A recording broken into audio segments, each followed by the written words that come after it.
The Positive Pause is a motivational-minded podcast covering topics women want to know about as they journey to and through menopause, focusing on subjects that impact women's health and healthy aging, including what it means to age healthfully.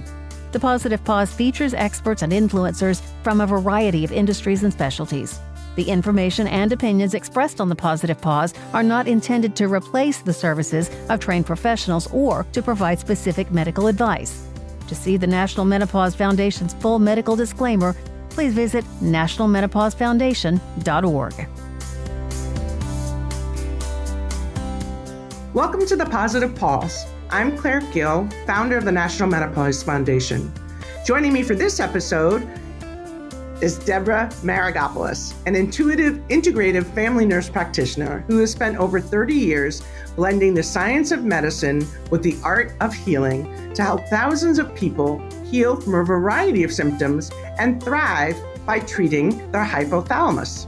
Specializing in neuroimmune endocrinology, Deborah focuses on optimizing the function of the hypothalamus, the maestro of the symphony of hormones, and she is the author of several books, including her latest, The Hypothalamus Handbook, which outlines the steps people can take to start healing their hypothalamus on their own. Deborah is the founder of the Full Circle Family Health, Genesis Health Products, Inc., and Divine Daughters Unite. She serves as clinical endocrine advisor to Genova Laboratory and Sansum Medical Clinic, and she is also the past president of the California Association of Nurse Practitioners. Thank you so much for being with me today, Deborah. Thank you for having me. So I'm really excited to dive into this because I don't think enough people, first of all, knows what the hypothalamus is or the role it plays in our health. And particularly, obviously, for our audience, the role it plays in menopause and perimenopause. That's a perfect place to start. So the hypothalamus is a small gland in your brain that is directly between your eyebrows in the center of your brain. It's about the size of an almond. And it's incredibly important to keeping your body's homeostasis. Now, homeostasis in everything, your weight set point, your hormones, your temperature, it controls your respirations, it controls your heart rate, it controls your autonomic nervous system, both branches, both the parasympathetic and the sympathetic. It talks to your gut, it talks to your fat cells, it controls your metabolism, your glucose metabolism. There isn't much the hypothalamus doesn't control, including your moods, your memory. So it's such an important organ, but it's kind of ignored in most healthcare settings. Yeah, I mean, and that's it.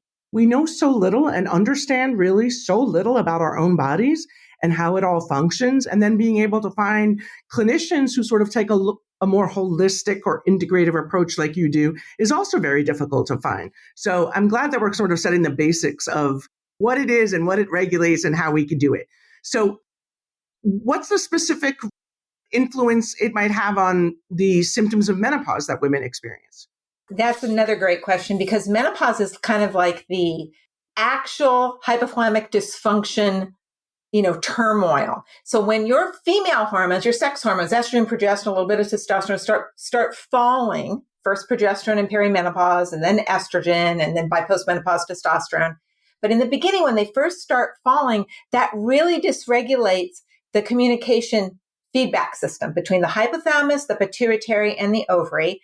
And you naturally, as you're aging, you're making less GnRH, which is the main hypothalamic hormone that stimulates follicle stimulating hormone and luteinizing hormone to then stimulate the ovary to produce estrogen and progesterone. So those levels are falling because the hypothalamus is aging, but also because you've run out of eggs, you're making less estrogen. So that feedback loop is messed up. Yeah. And miscommunication in any environment is going to cause dysfunction. So the hypothalamus is responsible for your temperature control. So when that feedback loop is off, you get hot flashes, you get night sweats. It controls your sleep cycles, your day-night circadian rhythm. So your sleep becomes disturbed. You can't sleep as deeply. All of a sudden you're gaining weight because it controls your metabolism, not just via the thyroid, but also glucose metabolism. You may develop some insulin resistance.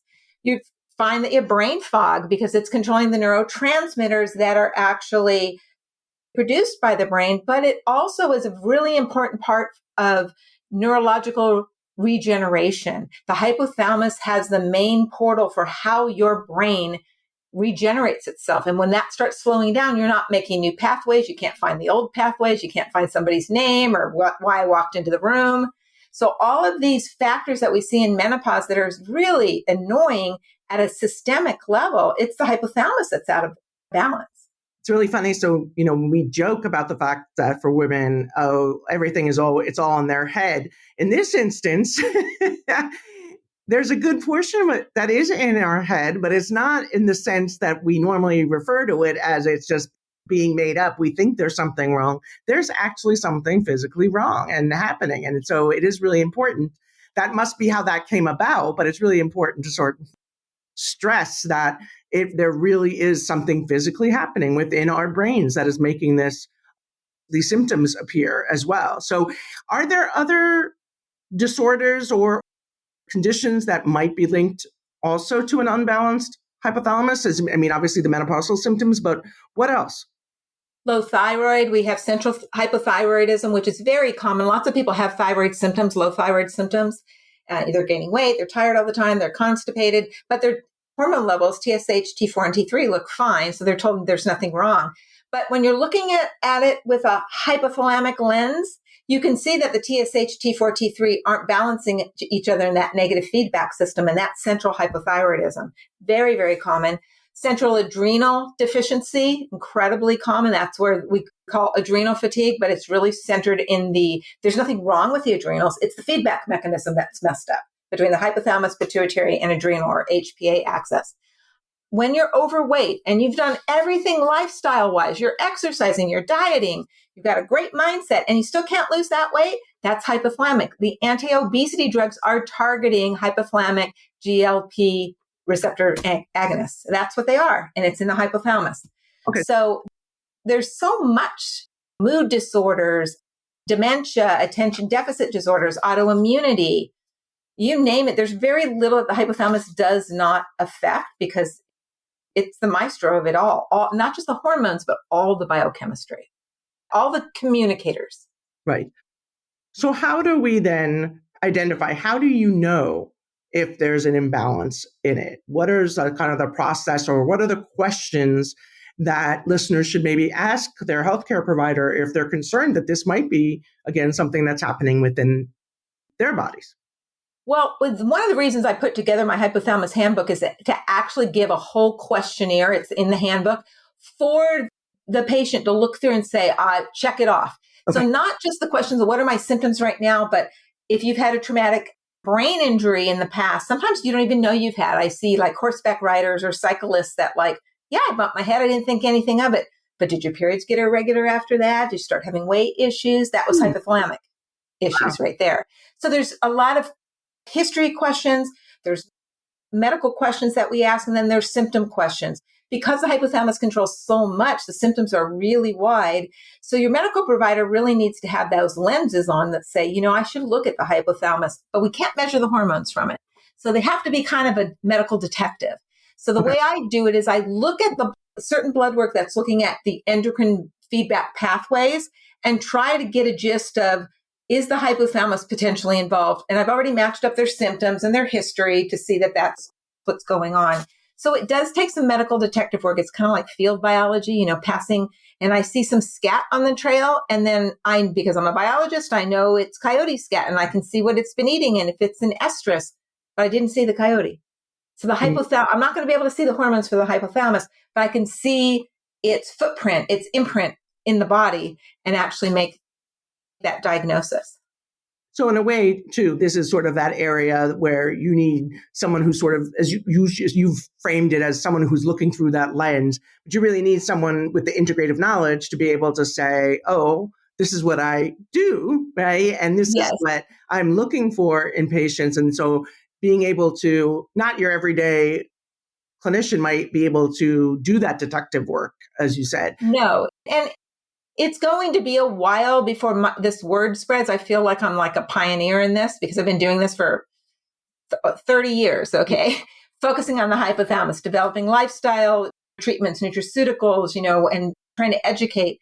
And even this year, I went and, spoke to my professional educational conference and they love it. They can't get enough of it. But there's so many naysayers who's like, well, listen, not everything could be hypothalamic dysfunction. And I will say, mark my word, in 10 to 20 years, you're going to find everything is related there. Everything is. And one of the big boons of COVID is that all this hypothalamus research started to come about from COVID because they figured out COVID has the same ACE2 receptors that, the hypothalamus has the same ACE2 receptors that the lungs and the heart does. And all the long haul COVID, all the extended diseases that we see, it's all hypothalamic dysfunction.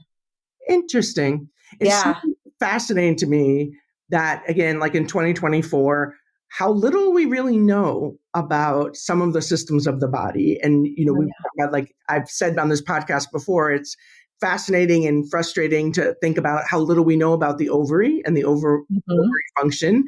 And like you said, sort of the same thing, the hypothalamus, where we know it's there, but there's no enough research to sort of explain everything, all those questions we have about it.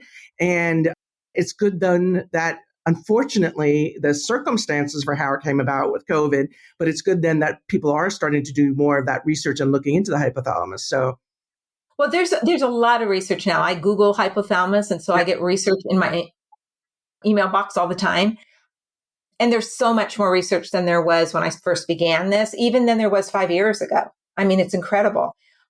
And so for if I put in hypothalamus and a certain disorder, I can find somebody has done some research to relate it. But the problem is in medicine, we don't clinically apply it. We got to wait till somebody writes a protocol about this. But this really is an art. It's a science, but it's an art. It's like, I don't cook with recipes. Right. I'm a taster and that's how it feels. And I go with the ingredients. And that's how I practice healthcare. That's how I treat my patients. Everyone is different. Everyone's personalized.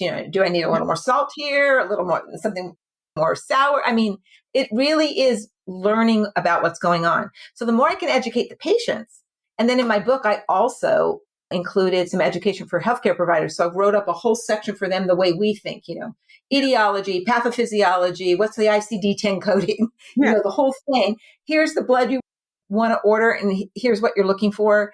And I have it also on the patient side so they can bring it in. They can go on my website and get the gifts and bring in a wish list, a blood wish list. I need to have this done.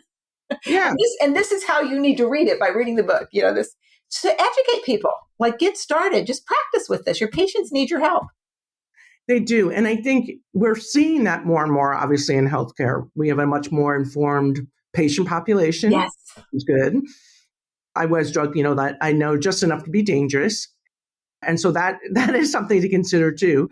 We do need to make sure that we direct people to those resources and to the science and stuff that they're able to follow. And then also to providers who are able to support them in that quest, if that's what they want to figure out. And so just noting again, as listeners to the podcast know, we will make sure that we have links to your website and to again, where this information that we're referencing can be found so people can look it up later, because that is really important.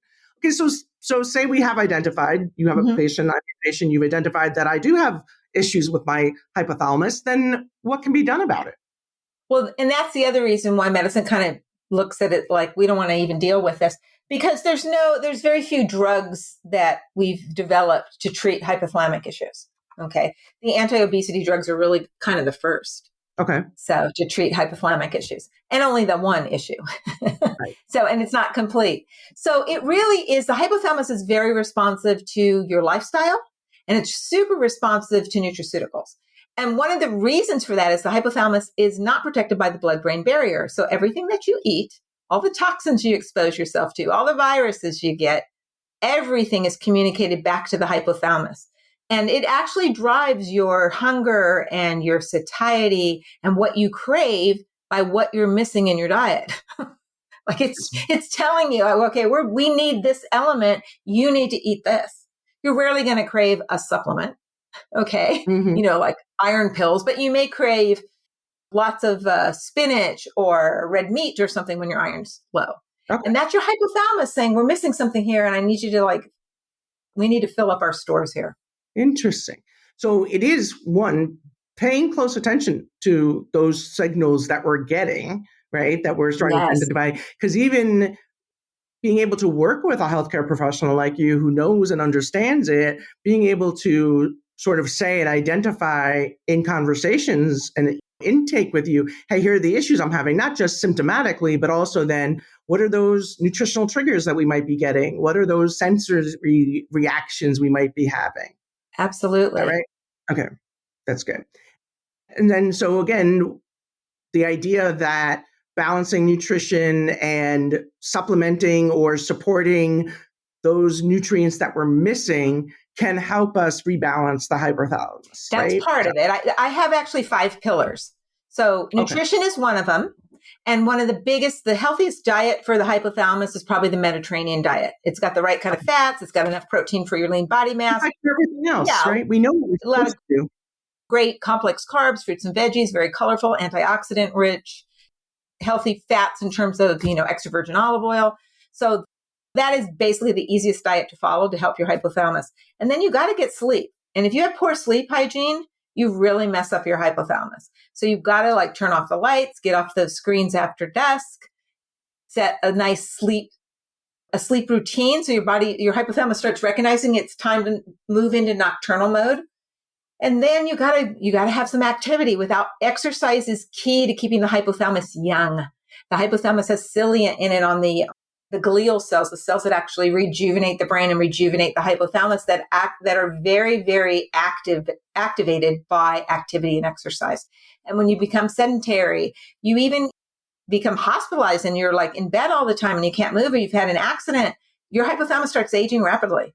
It needs you to move around. And especially related to the light, get up with the sun, go to bed with the chickens. Yeah.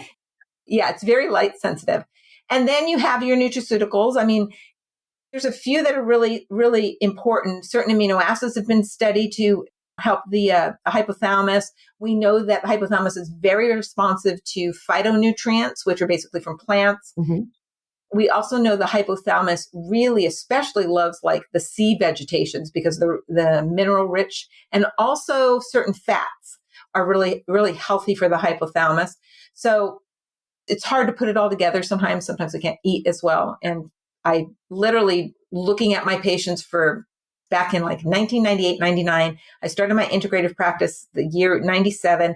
I started to get influx of neuroimmune endocrinologically challenged people. Everything was wrong. Everything was off. Mostly they were just a mess.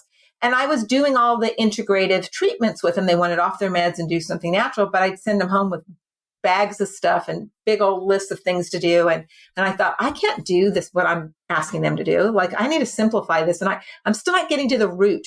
And that's when I rediscovered the hypothalamus. I actually had a magazine. It was Scientific America came to my office. I had those magazines in the office when you had real magazines, right? So a real magazine landed in my office, and there was a study on fat white mice. And I was reading the study, and I thought, my gosh, these mice have the same symptoms of my patient. They were tired, they were depressed, they were gaining weight, they had adrenal deficiencies, thyroid deficiencies, they were infertile, they looked like they were going through little mouse change. I mean, everything was wrong with them that I was seeing with my patients. And they sacrificed these mice to figure out what the heck's going on. And they found that there was a hormone in the hypothalamus that was they didn't make enough of it. It's called pro-opiomelanocortin. And I was like, oh my gosh, bingo, it's the hypothalamus. How did I forget this? We learned about it in school, but why am I not looking at this?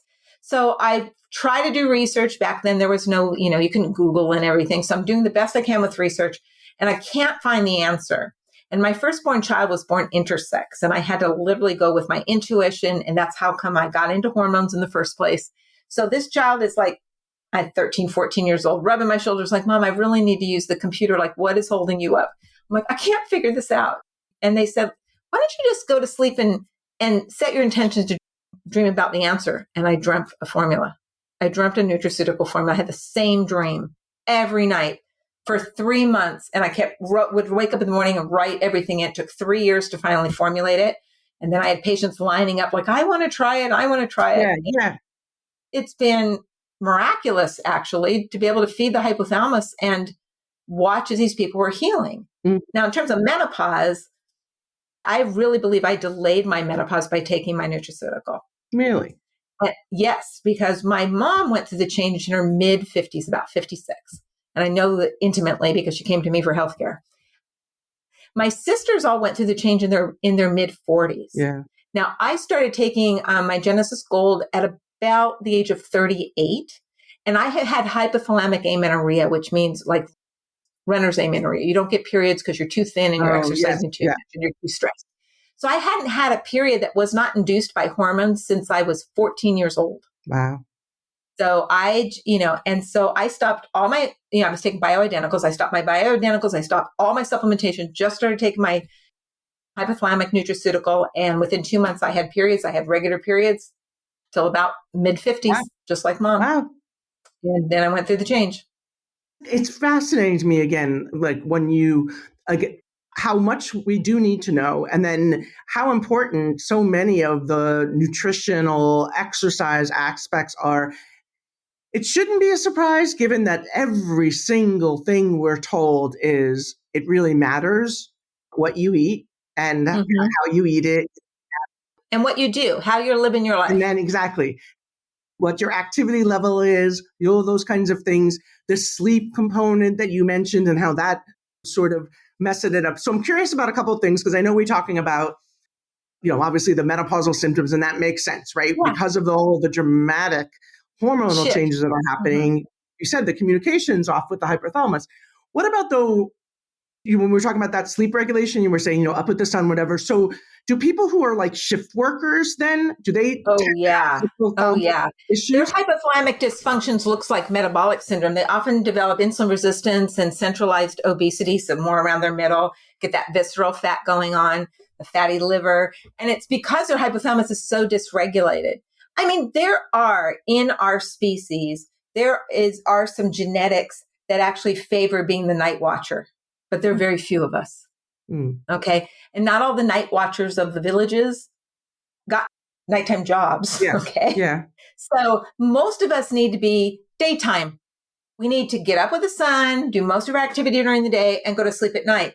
So, and especially shift workers who are constantly changing shifts, like in hospitals, or my husband was a police officer for 30 years, and they would change their shifts every 3 months.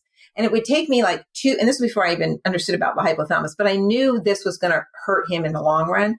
So we'd spend like 2 weeks before and about 2 weeks after the shift change, getting his body ready for the change. So that, and then, blackening out the windows and I mean, the whole thing, trying to make it so it was as easy as possible physiologically on his body. Well, we do the same thing for children, right? Especially when we're trying to adjust them for school times. And, and my daughter went from like grade school where it was a 9:20 start to middle school where it was a 7 a.m. start. Yeah. You have to really make sure that you have to adjust them. Yeah. And I didn't think about how that plays on the brain. We were just thinking about the general health. And so the other question I have then, obviously, like that was my first one about the shift workers. That must be so complicated for people trying to figure that out. And also then, if we have those miscommunications during menopause when we're losing estrogen and doing that, then is there a correlation or issue with it sometimes for people with infertility or with fertility issues?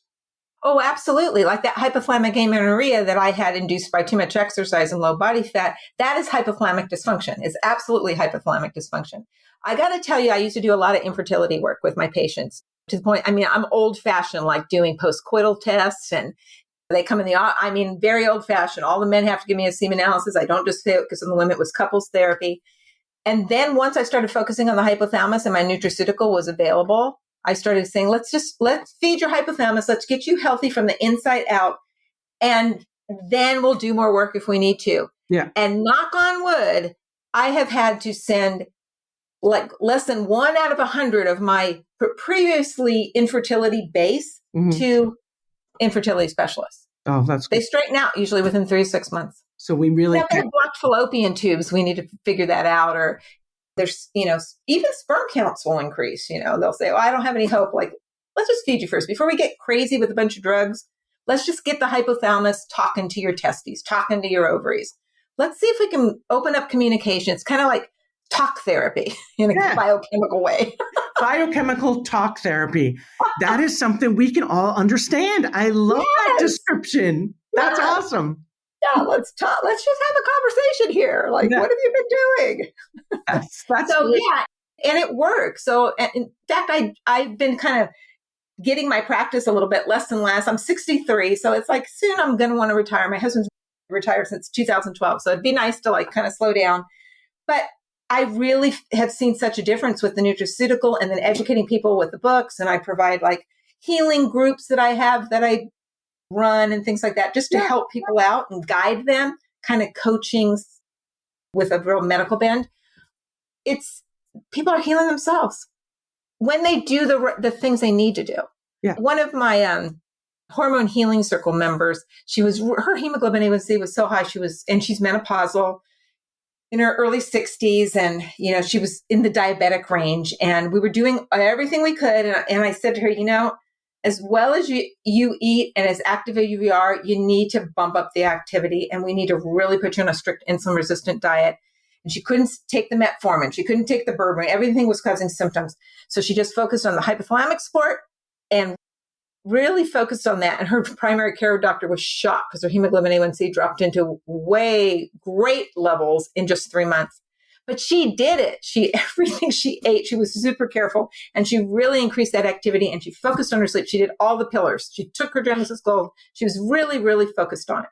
That's good. And she believed she could do it. She believed she can do it. And I think that's it too. I mean, there's something to be said for, we talk about it a lot in chronic disease conditions that, in my day job. And obviously, as we're talking about even how we approach midlife and how we approach menopause and stuff, there is real power in that positivity and realizing that, like you said, I can control, I can figure this out. I'm going to figure out how to do this, and making those positive changes where, for whatever reason or symptom that is causing us to make the positive changes, we know that it's going to have multiple benefits. And it's so interesting to me, and I'm so delighted to learn more about the hypothalamus, because like you said, that one kind of central hub of conversation with the rest of the bodies, it's really important that we think about, are we addressing the needs there? So I'm really thrilled to meet you and learn more about this. And I can't wait to read more about it in your book. But while we're wrapping up here, I'd love to have you kind of just focus on what might be the 3 top tips you would have for helping women who are going through that menopause journey to better their chances of a smooth journey. What would those tips be? Well, the sooner you start feeding your hypothalamus, the easier it'll be. And you really need to focus on really excellent sleep hygiene. And for menopausal and perimenopausal women, one of the most important things is keeping your room temperature between 60 and 67 degrees. Super important to keep that your body temperature down as well. Make sure you turn off all the lights in your room. No little digital red lights, none of that stuff. You've got to cover everything up and get off those screens after dusk, because they are actually interfering with your ability to make enough melatonin to go into the deep REM sleep. Then there's actually a really good exercise to do that has been shown in postmenopausal women who have hot flashes and night sweats. And it really helps when you wake up in the middle of the night, which is, you may not even have a hot flash or night sweat, but you just wake up in the middle of the night, the witching hour around 3 a.m. Mm-hmm. It's that menopausal, now what? Like somebody, almost like a kid called your name and maybe they're not even in the house anymore.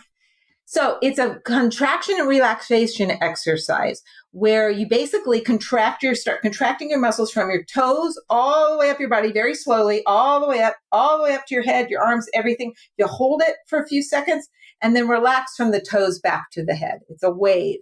So contraction, all from toes to head, hold, and then relax from toes to head. Do it 3 times. What that does is it kind of burns off all of that adrenaline and sympathetic nervous system response and get your body to make some GABA and turn on the parasympathetic nervous system, which will start to relax your body, calm your mind, and help you to fall back to sleep. That's a very good one. And I'm going to try that this evening. Yeah. That's awesome. So I'm excited to, have people be able to learn more and get more information, obviously, about you from your website, and also we talked briefly about the Hypothalamus Handbook, and a really much more comprehensive guide to what we've been talking about on this episode. You talked about the fact that there's a checklist, there's stuff in there for clinicians even to have the conversation with clinicians. Absolutely. What else is something that people might be surprised to find in the book and encourage them to consider getting it? So the very first part of the book, I explain all about the hypothalamus in great depth. The next part are case studies, like people like people, like you and me, but they're super complicated. So I use their complicated, there's 6 of them, complicated case studies, males, females, different ages. I got a transgender, I've got a child in there, a menopausal woman, but they have a lot of different stuff going on. And I use the other disorders they have to explain the hypothalamic connection. But it's as if you walked in my office. So it's very story oriented. So It's like their story. What did I see on their physical? What did I see on their lab tests? How do I explain how all this works to them as if I'm talking to you as the patient? Okay. And then what's the assessment? And then the whole therapeutic plan. And then I report 3 months, 6 months down the line, like what happened there. And it helps people to understand through story. They don't want to just read the facts. They're like, I think I'm like Sally. I'm losing my hair. Right. Maybe I have heavy metals. What do you think? I'm like, yeah. But they remember the story. The next part is about the pillars. I go into great depth with lots of research on why those 5 pillars are so important: nutrition, activity, sleep, nutraceutical support, and also mindset. And then the next part is for the clinician, and it's written the way clinicians like it: pathophysiology, etiology, ICD-10 coding. Here's the blood work that you need. This is the questions you should be asking your patients. But the patients also have their checklist, and they can, at the end of the book, they can go and get on my website. There's like a free site where they can actually download the blood wish list and the questionnaires they need to fill out to bring to their provider. So I'm trying to make it as easy as possible to educate them. Your audience may be interested as well in my Menopause Action Plan book, which came out the year before. And this is, I recommend premenopause all the way through perimenopause. And I literally made it kind of like how we used to write birth plans and still do to decide how we're going to have our babies. It's your menopause action plan. It's your plan. And so you go through it and you figure out your history. I guide you through the whole thing. I talk about all the different hormones, how they can be delivered, the pros and the cons, other choices you could use as well. What do you do for vaginal dryness? What do you do for your libido? And the wish list of blood work and things like that, with the things that we can do. And then you can download that whole plan and fill it out using the book from the website and bring it to your provider. I've had people do that and they're like, oh my gosh, so much easier to have a conversation with them. We got it all done in the first visit. But all of those tools are really necessary. And I think that's why it's so important to help women to find this information, help them to understand it's all right to ask these questions. We created that kind of the symptoms of menopause checklist, just talking about the symptoms so women could, again, track what they're experiencing, how frequent, how severe, and then exactly as you said, have it to be able to print out and bring to their doctor and have that conversation. Because sometimes, like we said, there's still that stigma around it or the confusion around it. And one of the things we also encourage people is set up a specific appointment to have these conversations, right? Don't walk into your well visit with a checklist from our website or the checklist from your website and say, hey, I want to talk about this now. You need to make sure that you give the doctor a heads up that, hey, or the nurse practitioner or whomever you're speaking with, the physician assistant, I have a bunch of questions and I'm bringing something and I'd really love to schedule time to talk about it. Exactly. And I grew up with my mom being a nurse. I didn't even know that was an option, right? That you could schedule an appointment just to go over specific questions. I thought, again, I don't want to bother them in the middle of my, whether they're giving me a pap smear or whether they're doing this or doing that. And so it's really important that we know you can schedule appointments to actually have these conversations with your exactly. And if there's something they need to check out physically, like you're having all the symptoms and you're just finding that you're having like urinary frequency, like why am I having this? And I keep dipping with those little over-the-counter dips and I don't see any leukocytes. So what's going on there? You may need a vaginal exam. Maybe you have vaginal atrophy and maybe you need a little estrogen vaginally. But this is the time to talk about it. Right. And talk about everything that's bothering you as much, and having a relationship with your provider where you can talk. Gotcha. I like when my patients send those things ahead of time. I don't care what site they get it from. The more they write down what's going on, if I pre-read all this stuff, then I write my little red pen and I write notes all over it. And I'm going to ask them about this, this, and this, because sometimes they go through it and it's like, oh, she's not going to want to hear this. Oh, yeah, give it to me. Let me see this. But I don't want to waste time in the visit. So send it ahead. That's another great thing. If you have access and can send it ahead of time, that's even better, right? These are the questions. These are the symptoms I'm having. Yeah. Let's talk about it on my next visit. That's a wonderful idea. Thank you so much for coming on. And like I said, when I got connected to you and was reading about the hypothalamus, I was like, man, I don't even know anything about this. And well, now you know. I'm really delighted that we all know a little bit more now, and hopefully we'll be paying attention.